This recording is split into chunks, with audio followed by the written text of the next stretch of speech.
But with God's help, our words can build people up instead of tearing them down. Our words and our tongues can bring healing and encouragement and hope. And isn't that what we want?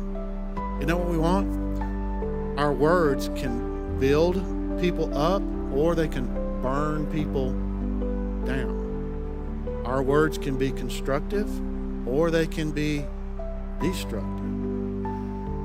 And before you go, well, I can't help it. I just can't help it. Or it's, if they hadn't have done that, I wouldn't have said this. If they had, right? And so we try to blame anybody and everybody but me. And so I remind us again, out of the abundance of your heart, your mouth speaks. So what's coming out of here is an indication of what's in here. Bottle of water. If I take the cap off and I squeeze it, what's going to come out? Why? Because it's water. There's water in here. There's nothing else in here.